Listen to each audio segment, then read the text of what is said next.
think I started the book because I was aware of how the individuals who lived through it were passing away. And I was able to write the book in this window of time where there were still enough people who lived through it and could remember, who were adults when it took place.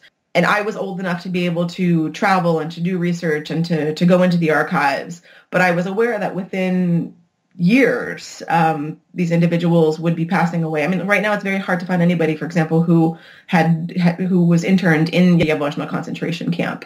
So it was important for me to get it down on paper so that my children would know their family's history. So I write the book and I say thank you to my own parents for sharing the history with me, and for my own kids, that when they get old enough, they'll have a documentation of what happened to our family and, how is it that we ended up in the United States, although we had roots in southeastern, in the Lemko region, for generations. So having that documentation was most important to me.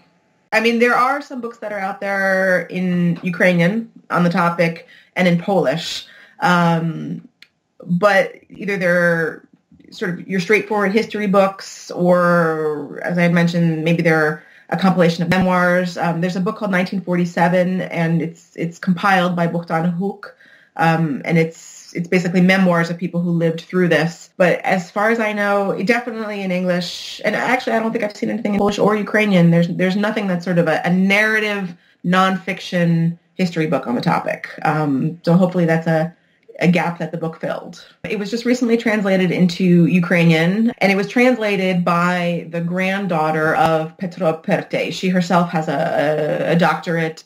She's an English language teacher, and she took it upon herself to translate the book into Ukrainian so that it would be available for others in Eastern Europe and Ukraine to read. It's just recently been published. We're waiting for the publishing house to basically send it so that it'll be available.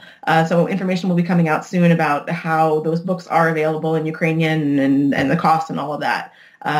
So I hope to share that information soon. Maybe the only last thing that I would say is that if you're on Facebook, you can find the book scattered.